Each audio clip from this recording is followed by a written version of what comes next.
Sony PS5 conference, the future of gaming. We talked about the past. Now we're moving on to the future. Future. Thank you. So we want to do a review of the conference as a whole. Games that piqued our interest. Of course, we're going to hit on those AAA titles because there's some big ones that are near and dear to our hearts. And then we're going to talk about all the details of the console, what we like about it. So, first off, the beginning part, a lot of interesting games, Chris, to say the least. Very, very Sony, very Japanese, like, hey, remember, we are a Japanese company. Very interesting games.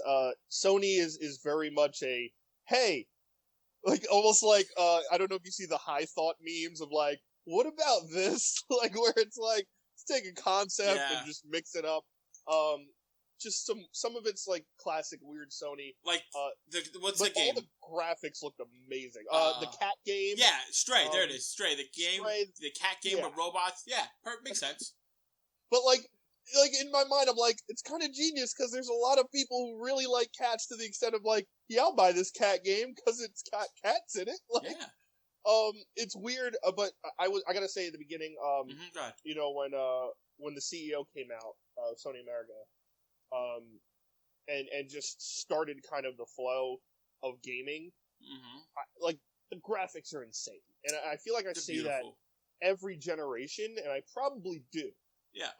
And I said it when, the Assassin's Creed game came out on the Xbox engine. Like, all that stuff, like, I'm not a big specs guy when it comes to, like, oh man, uber details, which one will I get? I know It's all gonna look ridiculous. And it'll probably even look better on PC. So... But, yeah, that cat game was very weird, but it's interesting where it's like, there's no more humans left, there's a cat, and it's like, almost like trying to weave through, like, this robot world. I kind of want to get it just to see what the story is. Is that weird? Is that weird that I want to buy the cat game? Absolutely it's weird, right? But it's okay. It doesn't make it not weird, but it's okay. Well, throughout the beginning, the intro section, showing new IPs, we did see another cool game, Project Aitha? Aitha. Looks beautiful, like gorgeous. Great game, and like there's some kind of dragon in it. She controls like the earth and roots of stuff. She has like almost like a mage's staff. Yeah, it's definitely right up my alley. The magical, weird monster world. It looked really. It almost had a hint of like Legend of Zelda. A little bit, yeah. Had a little World of Warcraftian style in it too. That's so I'm very interested. I'm very interested in that. I originally thought it was, when it came on, I thought it was going to be Gods and Monsters that Ubisoft's working on. Oh, we saw that game last year at E3. We saw it last year. We know it's delayed for next gen. So in July, we'll talk all about that when the Ubisoft quote-unquote conference. So yeah, that was interesting. And like, again, right, like Rob said in the beginning, this is like Sony's future of gaming. This is their basically E3, because E3 would have been last week. They actually did it live probably on the last day that E3 was scheduled. Which is funny because now they're first and they kind of like, we're like, oh crap, here we go. Yeah, it's good. So yeah, that was interesting. I really liked the look of that game. I really liked that. I liked the interesting cat thing, even though I'm never buying it. I also really liked what was the other one? It was weird. It was the Tokyo one. Ghostwire Tokyo. Ghostwire Tokyo. That's something we saw last year. Yes. And it was a spooky Tokyo game. Like, there's ghosts everywhere. Now, the trailer in the beginning, kind of got me into it. I was like, oh, this is cool. I kind of got a little turned off when I saw the gameplay. It kind of seemed repetitive. I mean, it seems like Avatar: The Last Airbender with different elements, just, stabbing the ghost same couple times. Yeah.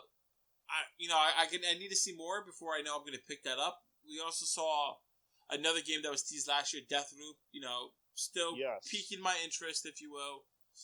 I'm on the fence about it. Like, it seems fun, but I'm also someone who doesn't like repetitive games as much. Okay. Where it's same repetition. So I still need to see more of like, okay, he goes back to the day. It's like Groundhog Day, right? Where he goes back, relives the day, but what changes in that day? You know what I mean? Well, here's the other thing. We saw, what was it, PS5 exclusive Returnal. That's another...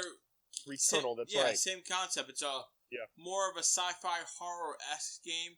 She crashes on an alien planet. It changes every time the planet, but it's the same kind of stuff. And the planet is like infecting her mind. So between Deathloop and this, that concept of that Groundhog Day, reliving the same day, seems to be almost a theme. I'm more excited for the Returnal. The sci-fi horror looks really cool. Yeah. But, it's all up in the air until we see actual gameplay, until PS5 actually comes out. And and I thought probably the prettiest out of all of them was Aitha. Yeah, that was pretty. Which I totally forgot to mention was looked very much like the demo that the Unreal Engine 5 did a couple weeks prior. That PlayStation was just like, yeah, no, that's not a game. That's not a game at all. It's just a demo. Yeah, I have no idea what that is. Also, what was it? Demon Souls. Yeah, Demon Souls is a remake. Is it?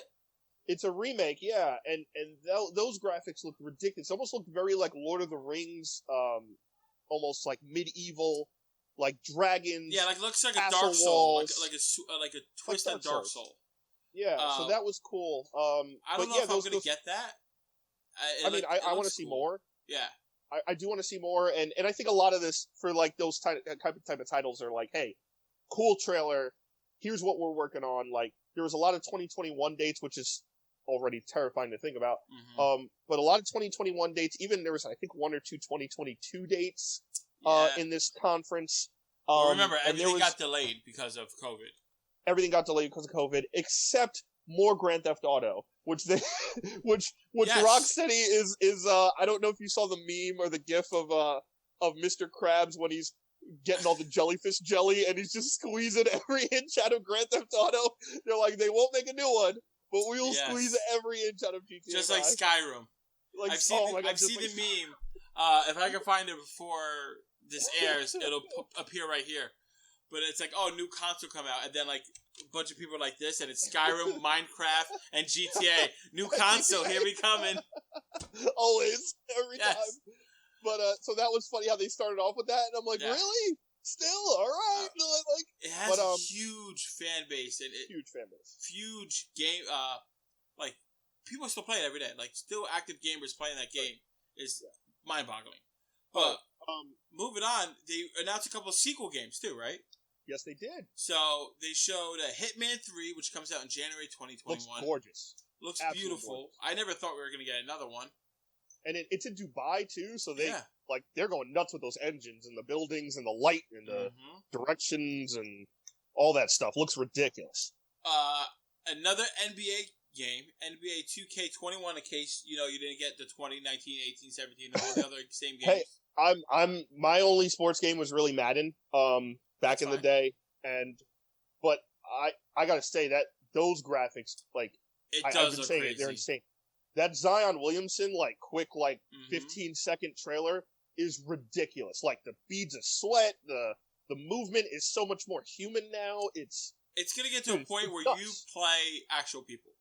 Like it's gonna be inextinguishable. Rob, I ask this question every E3. Yeah. And I need to ask it now. Again. I'm ready. Until we are able to put on a VR headset and I can hold a Pokeball and I can throw it and a monster comes out and I can battle you in my head and I can feel the Pokeball in my hand and I can feel Charizard's flamethrower going towards you and I can feel, your Gengar's Nightshade oozing in me. That's what I want. That's when I, like, quarantine won't exist. You'll just be in that world forever. Like, that's it. I'm going to just say, I'd use Thunderbolt. I wouldn't use Nightshade to be times 2 effective. I'd one-shot you. I'd have a focus sash on. I'd destroy you. You ain't ready for this. Anyway. Yes, I'd have to take a break for females, yes. Anyway, don't be mad because I know my Pokemon knowledge. By the way, side note, the day we're recording this, the DLC just came out for Pokemon Sword and Shield. So that was Wednesday. The 15th. No, 17th. You're right. You got delayed. By the time this is out, it'll be out. Wow, Rob. You got that wrong. I got that. I'm such a loser. I messed up. I'm turning red, actually. This is quite embarrassing. He's got to go train now. Anyway, yeah, right? I have to just train. Like, he got me. That's it. We also going to get Resident Evil 8. Well, Resident Evil Village, which I loved how we incorporated the Roman numerals into the name. The trailer is amazing. Amazing trailer. I've played a couple of the Resident Evil ones, but I might just grab this one just because how creepy it is. It's spooky. It drew me in. Yeah. It kind of looked like at the end, like the monster looked almost like a Wolfman-esque. So I think it felt like the Blair Witch trailer. Yes. I feel with like that game, the last year's Blair Witch that came out. And immediately I watched it and was like, wow, not only like Resident Evil fans, such a huge fan base, but two, I immediately was like, oh, Rob's going to play this and cry on his live Twitch channel, which is very funny to me. Yeah, that's that. I'm probably going to end up playing this and crying live. More news to you guys whenever that is official, because I am not ready to cry in front of both of you yet.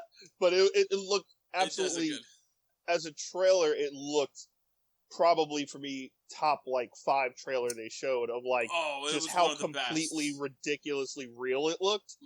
Almost looked like the movie The Village, which is also a horror based movie, but the way it kind of just goes from like the enclosed forest to like this opening of like, oh, this is going to be weird, and like the dark doorways. Again, like I know it's technical, but shading and lighting, it plays a lot to it. I felt like I was watching a horror movie. Yeah, you were immersed into it. Yeah. And it feels like they're taking, just from this one trailer, a Resident Evil to a different direction, right? It's the same thing where they're twisting it a little bit. I think this game is going to be a great game for people who aren't fans of the Resident Evil genre to jump on.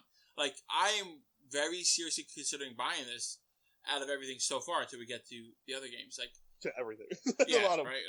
Like the next one, they're buying every one, right? But, like, this one, I'm like, yo, I think I should buy this. Aside from me playing horror games and having people watch me cry and you guys enjoying it. But, like, it looks cool. It looks good. So, I'm down. It looks very good. And it seems like it also seems like one of the first Resident Evil games in a couple, right? Because they did the remakes, they did, like the small add-ins. It looks like the first one that's going to start starting the story again. Yes. And pushing the story forward. So that, I think, is something to look forward to. I would say out of the 3, they all look ridiculous. That Resident Evil trailer and that Hitman trailer with, like, it was kind of the opposite, right? Like, Hitman was sunny and bright and rich-looking and new, had that, like, chrome sheen on it, like SpongeBob spraying it all over the flowers. A lot of SpongeBob references there. And then Resident Evil had this dark, gritty, grungy, earthy, like, walking through the muck and mud to get to this place, and now you're gonna die. So, but yeah, it was a cool, like, way of them being like, hey, look how this looks in the sun. Look how this looks at night. Looks amazing, both. It's gonna be great. Speaking of great things that look amazing, we're gonna get to the AAA segment of Sony's conference, the meat and potatoes. Spider-Man Miles Morales is coming out for the PlayStation 5 holiday season 2020. I'm assuming it's going to be a launch title or maybe a day or two after. Gotta be a launch title. It looks beautiful. Love the Spider-Man. I'm buying it. I don't even care if it relates or not. But I think the bigger question, Chris. Yeah. Where does this relate to the current Insomniac Games Spider-Man story? I've heard things. I've seen things that it's not a sequel. It's its own story. I've seen things. It's like a side story. Yeah. I hear Insomniac is saying one thing. Sony is saying another thing. It's kind of hard to put everything together. So I wanted to get your opinion. Like, I honestly think it's its own story, but it's in the same universe. Maybe it's later down the road. I don't know. Yeah, I think we got some clarification on it. To me, when I saw it live, first off, the trailer, ridiculous. Oh, the beginning shot, right? Ridiculous. It's probably playing right now, guys. This trailer's amazing. Ridiculous. So number one, I was like, oh, this doesn't feel like a sequel. No. This doesn't feel to me like a sequel. To me, I'm like, oh, is this like something new, like next gen extended DLC somehow, or like in a new way of doing DLC where it's going to be able like only on PS5, where it's like, holy crap, that's really odd and different. Interesting. And then my other thought was, oh, it's more of like a Spider-Man 1.5, right? The way that Uncharted Lost Legacy is a part of the Uncharted franchise, but it doesn't have to do with Nathan Drake. Yeah. Right? It's still a part of that game. It still takes place in the timeline the same way Clone Wars is in the prequel trilogy of Star Wars. So to me, this is... I'm hearing that reasoning a lot. Yeah, to me, this is going to be its own thing. It's going to be Miles' side of a story, maybe congruently at the end of whatever happened at the end of Spider-Man, which, I mean, spoilers, like, he knows Peter's Spider-Man, and Peter knows he has powers, and, like, it's a great scene where both of them are on the ceiling, like, he's like, Pete, I gotta show you something, and then he does the thing. I think it's a great time to push Miles. Yeah, I mean, Spider-Verse was fantastic. Like, right? He was great in it. Everybody loves him. The Miles Morales, like, renaissance is upon us. And my favorite form of Miles is Spider-Verse. Yeah. And like that, to me, is the benchmark now of what Miles is. But the other side of it, like, the perfect time to push Miles, or I rather say, instead of pushing Miles, highlighting Miles as a character and making more people aware of him, are, you know, a reflection of what's going on right now, where there is a lot of racial tension in the world. But and like we talked about before, like Jon Stewart being that voice to people who didn't really have that characters in the 70s and 80s they could relate to. Now Miles is here, and Miles is bigger than ever, and we're seeing all people, different ages. I see a lot of young kids loving Spider-Man, and their Spider-Man is Miles Morales because of the cartoon show. Yep. And I love that. Like, I guess Peter Parker is my Spider-Man, but Miles is fantastic. Yep. And the fact that somebody I know or other people out there can relate to a superhero and learn things and be happy that someone like them is on that screen, on that video game, that's just more good news for comic book fans, more good news for video game fans, more good news for people in general. So, like, I think this is a great time to do it. I think it's great. I'm getting it 100%. Yeah. And I'm very excited to, like, start, like, relearning the Spider-Man stuff because I haven't played it since it came out. But also utilizing Miles' set. So, a lot of you, if you don't know, he has a completely different power set than Peter Parker. Peter's very classic Spider-Man, right? It's webs, it's agility, it's spider sense, it's tricking you, it's punching and kicking. Miles has, like, if you see he's the got trailer, all the cool he got cooler abilities. Let's be honest. Ones. He's got electroshocks. Yes. Like, so he could, like, shockwave you through his hands. Or like stingers or whatever they call them. He can also go invisible. Yes. So that's going to be really great for stealth in the game. There has to be a huge stealth component, right? Oh, huge stealth component has to be. I wonder, though, because I feel like this is going to be, like, in the trailer you hear Peter say, oh, this is your time, Miles, go be Spider-Man. And the trailer is very much seems like this is kind of Miles' first time being his own Spider-Man, and this, to me, is his kind of like chapter 1, right? I wonder if you go into stealth or go into invisibility, he hasn't mastered it yet, so I wonder if there's going to be, like, a time limit on how long you stay invisible. Like, you know, you could upgrade how powerful your stingers are, upgrade how long you can stay invisible while being stealthy. So I'm very excited for all of that. Getting back to the Miles-Peter relationship dynamic, right? And, like, where this might fit into the overall space. Like, I feel like this game, in the timeline, right, might happen before Spider-Man 2. Yeah, definitely. I think it's gonna be like, you know, you gotta be your own person. Like, he finds his own powers. Peter's taking a backseat because he's dealing with the events as they unfolded in the last game, towards the ending. I don't want to really spoil it, but you guys know what I'm talking about. And probably post, like, Spider-Man DLC, that new story triple pack that came out. Yes. I don't know if you played it, but that was also extended from that story. And Miles is in that too. So to me, it's Spider-Man with his DLC as, like, Spider-Man 1. Yeah. Then it's going to be Miles, in kind of like his, like, you know, Uncharted Lost Legacy, right? Yeah, his own series. And then Spider-Man 2 will be back to main Peter story, but Miles will be in it, and maybe you'll be able to play as both of them. Or maybe you just even if Miles is not, like, a character you go play as, maybe in certain fights he joins in. Like, Miles he joins in, or they continue to do it this way, right? Where Miles gets a sequel where his story adds up with Peter's after every time. Exactly, and I think that's smart. Yeah. It would work very well. I think it's brilliant because, one, you're not Xing Peter out, and you're not alienating. You can't. You can't, and you're not alienating the Peter fan base right after one game, right? And it's not as far as race or anything, but just as far as storytelling, right? Yep. Spider-Man 1 ended on a huge cliffhanger that's set up for another game. And to me, Insomniac's like, yeah, we're working on this like huge Spider-Man 2 game, or whatever they're going to call it, and it's going to add to what happens. You know, you probably got to play Miles to know kind of maybe like a preview of what's going to happen next, right? Of course. So, and Miles is going to be awesome in his own right and have his own storyline that's congruent in the timeline. And I think it's one of those ways there where you could have your cake and eat it too, and you get the best of both worlds. And there's so different play styles and different power sets. And it's gonna be fun as hell, and I can't wait. The great thing with just Peter Parker's rogue gallery is that it's huge and ever expansive. Endless. They could both be fighting and doing things in different parts of the city and not cross over. But also, Miles has his own little rogue gallery he's been building since he's been involved in the comics. So he can just touch base on that. There's so much creativity. That's not the right word. There's so much creative toys that they could do with, right? There's so many different angles and things that they could do that I feel like they have to. I agree, and I feel like they have to do something with his dad, right?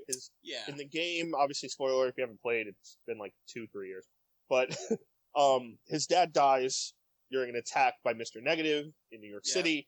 There has to be some type of, like, if I'm Miles and I'm like this like 16, 17-year-old kid and I just got the powers of a god in spider form, of God Spider, like, there has to be some type of, like, everything with Spider-Man's like the moral pull, right? The choice.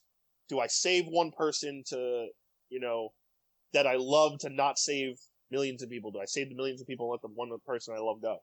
All that stuff. Does Miles seek revenge? Does Miles make a couple mistakes on the road to being Spider-Man? Like, this is a very early Miles of being Spider-Man, so I'm going to be interested to see not only the power sets, the upgrades, the suits, but also, the progression, the story, the person, how he progresses through. This is going to be awesome. And they got to throw in the suit from Into the Spider-Verse. Yes, of course. More big AAA games that are coming out. We know Gran Turismo. We got its first look on the PS5 engine.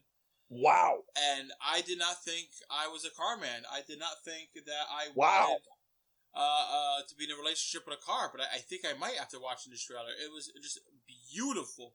So I'll tell you something that you may not know about me. I was a Gran Turismo junkie. I did not know that. 1, 2, and 3. Gran Turismo 3 A-Spec, especially, for PlayStation 2. Or 3. I don't remember. But I was a Gran Turismo fiend. It was the only real racing game I loved because it was so realistic. It was always, the graphics were always so ahead of its time in every form. Polyphony does a ridiculous amount of work on it. The shot of just the guy driving in first person inside. Oh, right. I'm like, this is ridiculous. How fast frames per second were in it. The music, the cars are gorgeous. It's one of the only racing games I absolutely love. I'm hands down getting this game. Nice. I haven't had a Gran Turismo game, I think, since PS3. Oh, wow. And this looks ridiculous. They've been working on this forever. Because it was supposed to come out for PS4, really. And I guess they just took so long, they were like, might as well just wait. They're like, yeah, let's just do it. Push it. Yeah, so this looks absolutely insane, absolutely amazing. Especially with the way new car concepts are coming out every year. And it's actually a huge, like, marketing spiel for most car companies. So it actually works out well for them. Get this new Bugatti. All right. Yeah. Okay.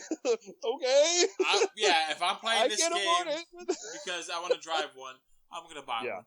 And I'm sure with the way, and we'll talk a little bit more of that later, but I'm sure it's going to feel ridiculous in the new controller. Oh. The way it's going to work is going to be ridiculous. Well, we'll talk more about the controller and specs a little bit later, but yes, the controller and how it runs is going to play heavy impact on this game and every other game. Rob's going to buy racing gloves for a video game. You act like I don't already have racing gloves. Driving gloves for the video game. It's called a glove box. What do you put in the glove box? You're driving gloves. You have to have gloves on glove box. You have to have a pair of gloves. People put what? Paper? Tissues? No, gloves. You gotta have gloves. OJ knew that.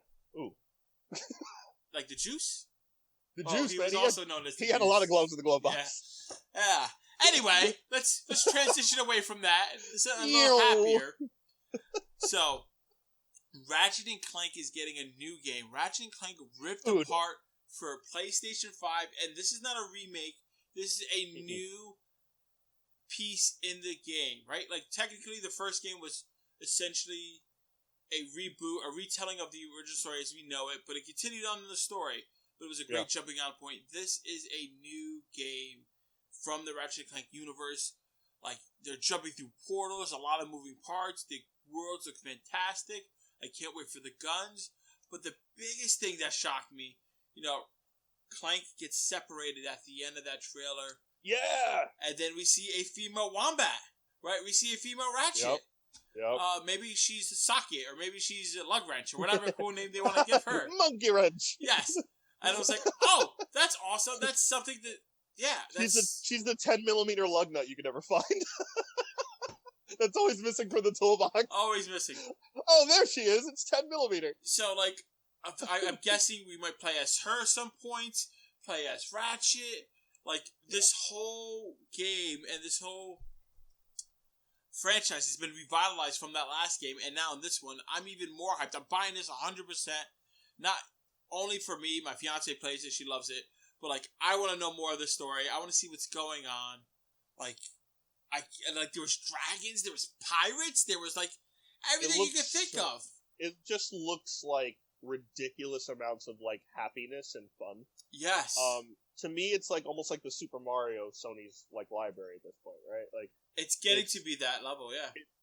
And I think they need to push it as that. I think they need to push it as that and build upon it with the female Ratchet, whoever, like, whatever, 10mm we'll call it. And, almost like a Toad and Toadette, right? Or Mario and Daisy, Peach. Come on, man! She's been around for like 20,000 years. Yeah, she's been teasing him for 20 years. Poor Mario. Goes through hell and back. But, I think they need to build upon it along with, their Little Big Planet series. Maybe, their Sly Cooper, Jack and Dexter. As kind of like, almost like that Nintendo family of PlayStation characters in their own right. Oh, I would love for another Spyro. I would love for another Sly Cooper. Crash Bandicoot. Like, all these things. Like, I think they need to return to that because that audience is still there. And that audience is probably around our age, a little bit older. They're going to buy it, but also they're going to make their kids play it, right? So you get a whole new wave of people. That's how Mario's been living. That's how Pokemon's been living. Why not do the same thing with Sony? Like, they have these IPs that are just sitting there, right? And with Ratchet and Clank, it's a game that you haven't seen for a while, so you're like, is that what I think it is? Yeah. And then it like, also graphics, like, I don't know, like, how they made a cartoon, like, very cartoonish character, like, comic booky cartoon character, looked very real. But still cartoony. But still cartoony. But yet still cartoony, right? It was almost like that perfect mix. And then they had, like, elements of Portal. Yes. Where they're shooting the portal guns and popping through, and, like, you could, transport through it. It looks like a ton of fun, and again, another game revitalizing a series. Yep. Next gen, and it's building excitement. I think they're doing, like, that PlayStation Studios logo came up every time a game came up. Every time. And that involves all those big ones. Santa Monica, Naughty Dog, Polyphony, everything involved in Sony, Insomniac, all of it now is under PlayStation Studios. So, like, they're treating it as, like, a family hub. Which is smart. Because it is, like, when you go from Spider-Man to, Gran Turismo to Ratchet and Clank, like, that is, you're hitting those bangers, demographics in different points.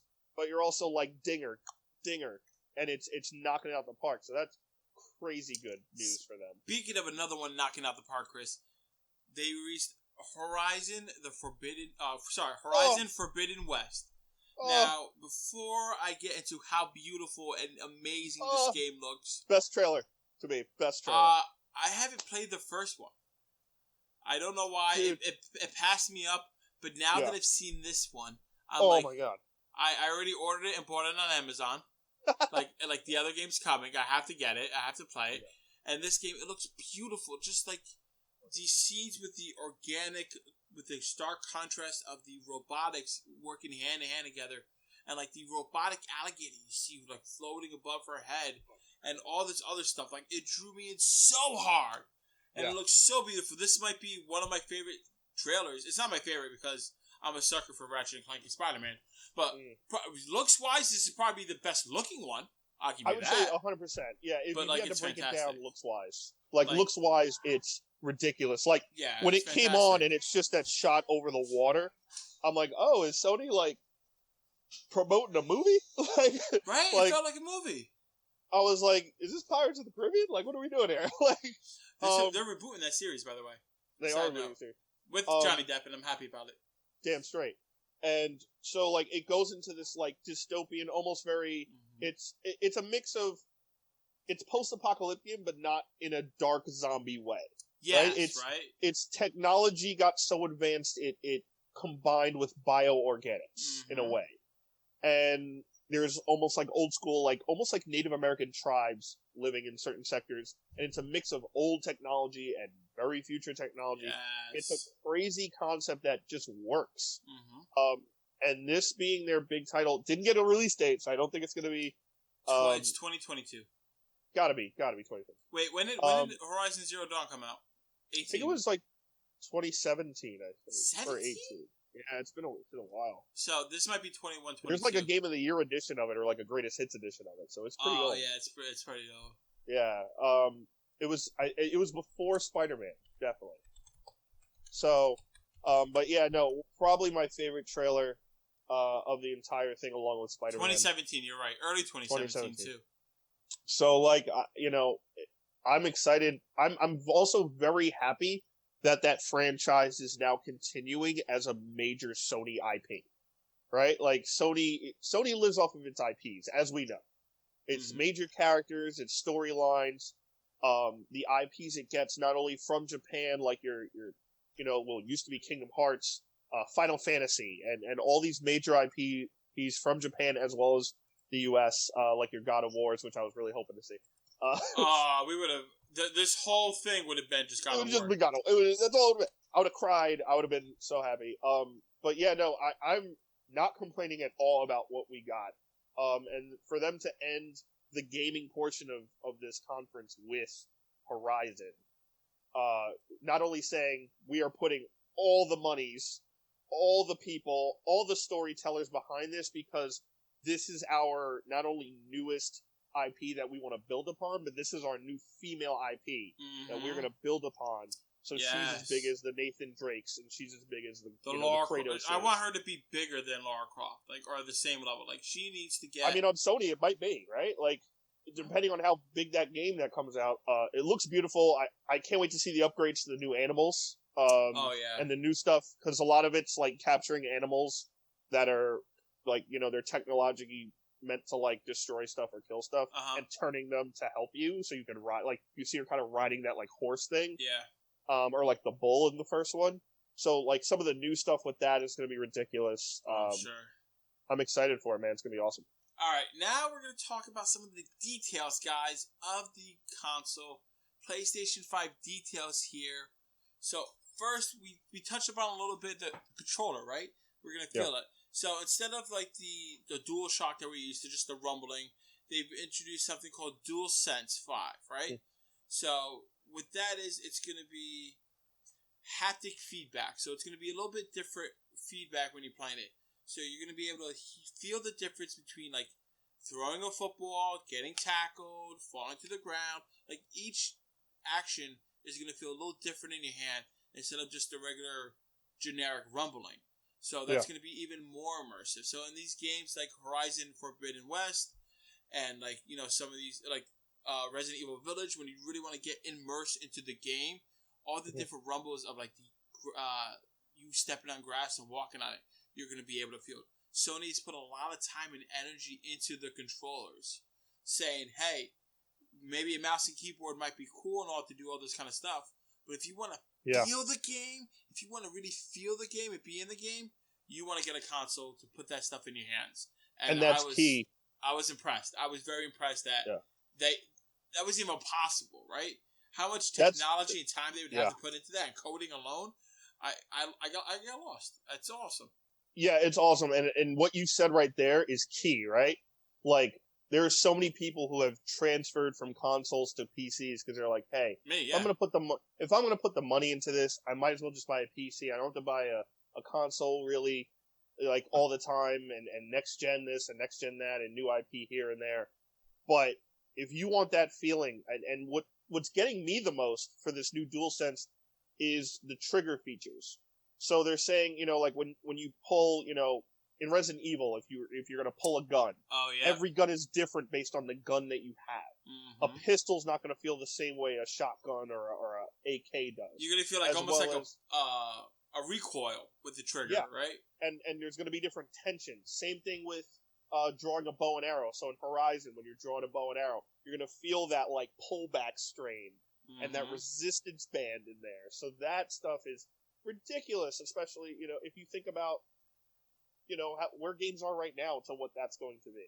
And that DualSense controller with all the senses that are, like you said, haptic feedback. Not only that, but I think there's something in it that not like tracks how you progress through the game, but it kind of starts to memorize your hand motions and your speed variables. Yeah. Which is just kind of creepy, weird, cool. I'm down. But we're getting into like Skynet and Terminator stuff here. But yeah, no, that's awesome. And then obviously the biggest thing was the console reveal itself. Which, by the way, during this whole thing, I was screaming because that tease, man, that tease took forever. They were the slow, like nanotech posters and all this stuff. But I think obviously the biggest thing, which I really am so excited when I saw it, I was like, I can't wait to talk to Rob about this. Yep. PS5, I think it looks sexy as hell. It's stylistic. It looks like the best wireless router I've ever had. Yes, the low-hanging fruit jokes begin. The cell head, Kaiba in his white jacket. Reggie Gigas went on a diet. Yeah, I've seen that one. So, like, what's the one with the PS2 in the white in the folder? Binder, yes. In the binder, which is hilarious. But the biggest thing, which I think is absolutely genius that Sony did, is they're making a discless version. Yes. And a version that it's a classic version and a downloadable only discless version. So you can go with either or. They didn't release a price for this. They didn't release a date. But to me, this is a big factor. Yep. And I think you agree with me with kind of determining clearly the downloadable one only should be less money than the disc version, even though classic diehards like me will probably still get the disc version. So here's my thinking with that. Like, I'm thinking that it would be cheaper, right? Because you don't have all that hardware in there. But I'm thinking they might not, because they might put more memory on it. That's the other side, right? Like, are they going to put more RAM in there? Are they going to put, more memory in there? We saw, like, if you go online, I'm sure, like, it'll be up here when we're done recording, but the specs of kind of the memory and the RAM and how much is inside of it. Could it be more because of that? And that would be my biggest question, Maybe. Right? Like, am I going to end up, do I get the downloadable only version if I'm going to end up having to buy an external hard drive anyway? You know what I mean? I think that has to go into it. That's definitely something like pros and cons to weigh, right? At the end of the day, it's going to come down to the price, right? It's going to come down to what's the difference. Me, personally, I prefer my games digital, right? Like, it's just easier. I click and I play it. But the sense and the happiness I get with having the option of going to a store to grab a game or having someone buy me a game as a gift is always so appealing that I still, as a predominantly digital only player, still might get the CD one. Really? Just to have that option. I don't know if I am. I don't know. We're going to see the numbers. Numbers are going to talk. I was like, once I saw the downloadable, I was like, oh, Rob is now sold on the console. I feel like I have to get the console anyway, right? For the exclusive games, because 100%. They do this to me, and I bought the PC for nothing, right? Because you're monsters. But, like... Because they're monsters. But, like, having the option of having the disc, like, it's speaking to me. Like, when I first saw it, I'm like, yeah, digital only. There you go. I'm going to save some money. But, like, what if there's no difference in money? What if it's a minor difference? Right? If it's only $50, am I really going to care a year from down the road when I could just buy a game cheap, like some off the streets? Or, you know what I mean? I don't know. So or a digital, like, sale where you can just download the game for half the price. Well, what I think is the most genius part about this, Robin, you'll probably agree with me. That they haven't released the price? No, not even that. I think... Well, I wanted to know the price. I was, like, screaming, like, tell me! I was like, can I pre-order? No, probably till Gamescom in August or something like that. Yep. But the biggest thing for me is if you buy anyone who buys the downloadable only version, that's more money into Sony's pocket and PlayStation's pocket. Because you're not downloading it off of a GameStop store or a code that they give you. You're not downloading it off of Amazon. No, you're going right into PSN and clicking that game. Yeah, because that's the middleman. That Spider-Man, that Horizon, that Gran Turismo, the Ratchet and Clank. These big IP games, you're clicking that $60, and that is $60 they know how many people? 100,000 bought downloadable only? That's how much money we don't have to worry about losing to GameStop or Amazon or Walmart or Best Buy. Well, that's the other thing. Like, there's always this rumor and risk, right, of games going up in price because of that middleman, right? That's what they say. That's what we hear. How true that is left to be said, right? Yeah. But if you tell me that me buying my games directly through PlayStation might be cheaper than going to Best Buy and buying the same game, that might incline me more, because to me, in my limited scope, people who sell video games tend to be big box stores. It's not like a small mom and pop shop open a video game store and they're selling it. I think those are very few and far in between, if they still exist anymore. I think that went out with video stores, right? With Blockbusters and Hollywood Video, right? You used to, not only that, but you used to be able to rent video games, kind of the way, GameSpot does it through online, like almost like the old school Netflix way of sending you games. Yeah. But, now that kind of went out the door with Blockbuster, where you could rent video games or buy them at a local, video store, back in the 90s. And the way the economy is now, and the way unemployment is now, and the way, everyone's stuck at home still, like, everyone, it seems like people are kind of getting a little bold now because they're just so tired of being home. Nothing's changed with COVID. Like, COVID is still there. And it's booming in a lot of states that have opened too early. We've seen it, Florida, Georgia, Texas. Anyway. Mm-hmm. But if this is still going on, and if there's going to be a huge second wave, the way the first wave was, whether it's now or in October or whatever, you're talking, if this is cheaper, and not only cheaper, but I could just download it because I can't get to a store. That's the other thing, that right? To me is Sony's not only planning to make more money by the downloadable only and the option to just download this and have it, they're planning for the future. That's their apocalypse plan is in place. Yeah. If this happens again, or if something happens like this again, we know our profit margin won't go down because of people who only buy discs, or hey, if you have the disc version anyway, you can still download. Mm-hmm. So, like, I think it's a win-win situation for them, and I think it's absolutely brilliant. Let me ask you a question now. We're wrapping up this conversation with the Sony press conference, right? Yes, sir. You could get the console and only one game that we have talked about today. Okay. What console are you buying? Okay. What game are you getting? Console's easy for me. I'm going with the disc version. Okay. Same reason as you. I do download stuff, but I love to have the option for discs. Certain, the collector to me is like, I need this in my hand. And the storage space, right? It's just less if you have the disc on the install, on the backup, than if you're just downloading the whole thing. And these games are going to be huge with the graphics. But if I had to choose one game right now, to me, hands down, it'd be Spider-Man. To me, it'd be Spider-Man right now. That's the game I'd want to play. That's the game I think I need to play with everything going on right now. I think that game overall would not only just be an amazing experience because the first one's amazing, right? I could just sit there and swing through New York all day and be fine. But to have a game add on that. Oh yeah, the pigeons. Those freaking pigeons. But to have that game where it's like, hey, the framework's already set. They're not remaking New York, right? It's kind of just upgrading stuff. And having Miles' story be so different from Peter's. And seeing Miles in a different light in the new moveset, to me, it'd be Spider-Man. I'm with you on the game, Spider-Man. I think, obviously, we're comic book people. We love comic books. I was tempted with Ratchet and Clank just for nostalgia, but I feel like... I was tempted with Horizon. That too, right? But, like, I feel like Horizon I can't not get Spider-Man. I have to get Spider-Man. The other games I could wait on, but I have to get Spider-Man. And with the consoles, I think I have to. I don't know, man. I think I have to go with the disc. I think I have to have it. Still on, baby. I don't know. This version's still on. I think I have to. As much as I download everything, I probably will buy the disc version and still only download all my games. But God! Have that option. If you do that, especially if it's more money, and you do that, I'm so angry. See, but here's my thing with that, because like you said, the collector in you is like, oh, like collector editions for games now, right? I mostly buy digital, but you get the physical copy of the game when you buy collector's editions of games, right?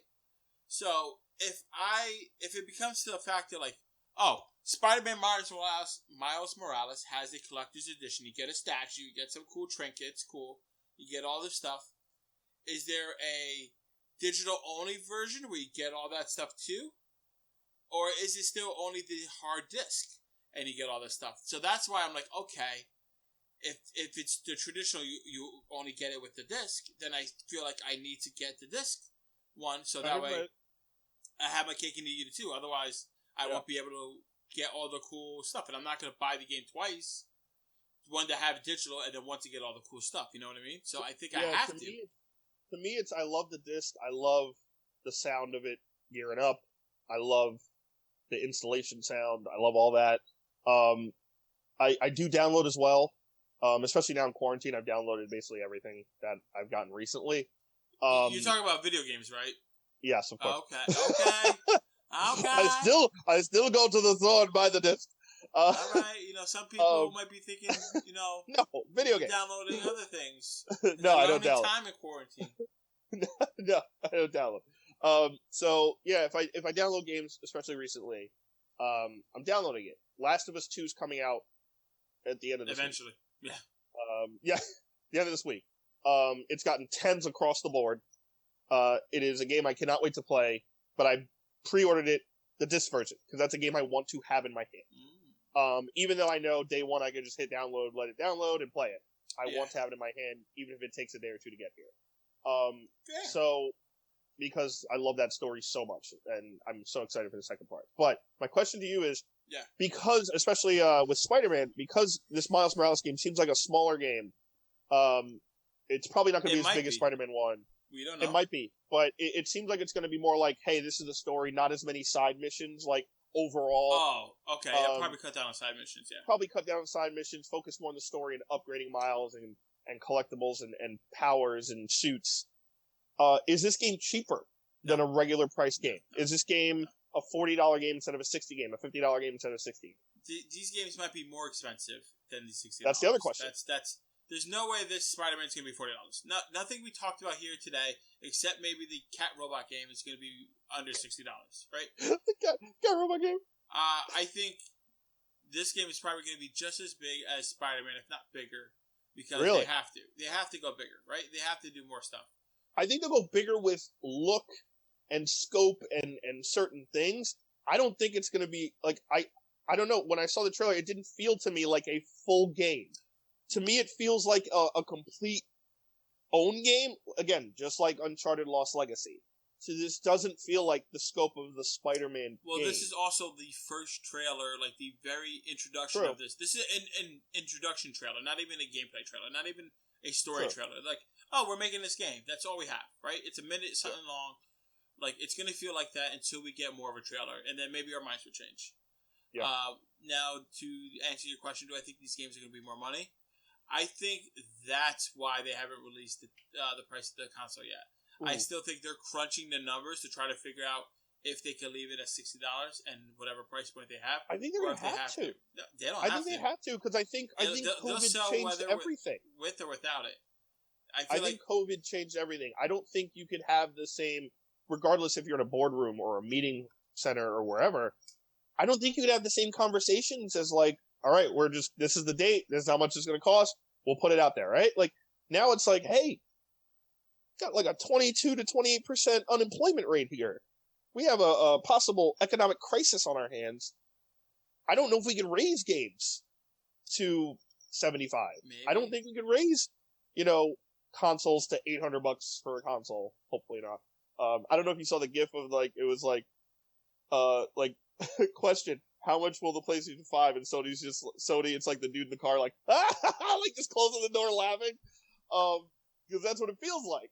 But I think you have to look at the world around you and say, all right, obviously we have to maximize sales, but can't we do that with our console and our content, right? Content sells historically a lot more so than consoles. We saw that.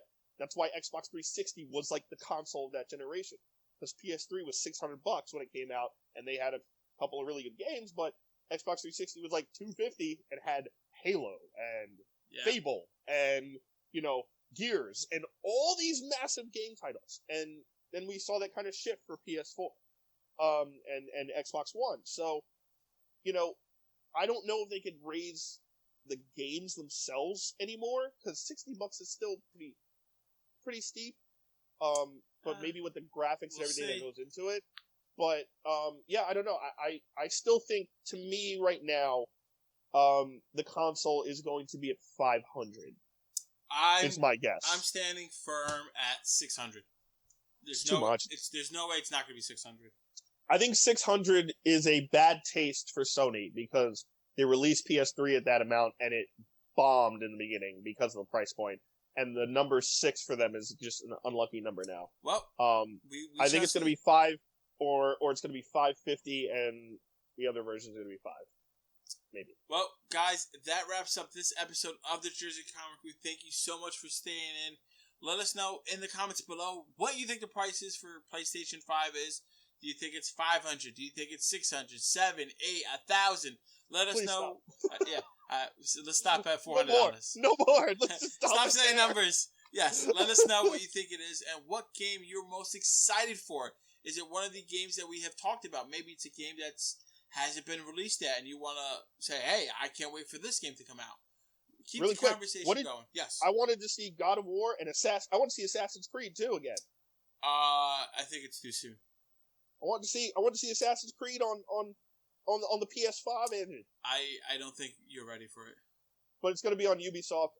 Also, remember, EA, their quote-unquote E3 conference will be this Thursday night. So you can probably bet me and Rob are going to talk about it. Monday, which is today, they dropped a new Star Wars Squadron trailer. Looks awesome. But it doesn't. It's not next gen. It's in October for this gen. And remember, there's still a bunch of games coming out this gen. Mm-hmm. Last of Us, Avengers is still in September, which I totally forgot about. I forgot about Avengers. Ghost of Tsushima is in July, which looks amazing. And now Star Wars Squadron. So there's still a lot of this gen content that's coming out. But yeah, be on the lookout for that EA stuff. I hear Ghost of Tsushima is really good with some soy sauce. But thank you. I'm more of a yum sauce guy, but that's just it. Anyway, thank you so much for tuning in. As always, I'm Rob Moran. And I'm Chris Heller. And we'll see you next time. JerseyComicCrew.podbean.com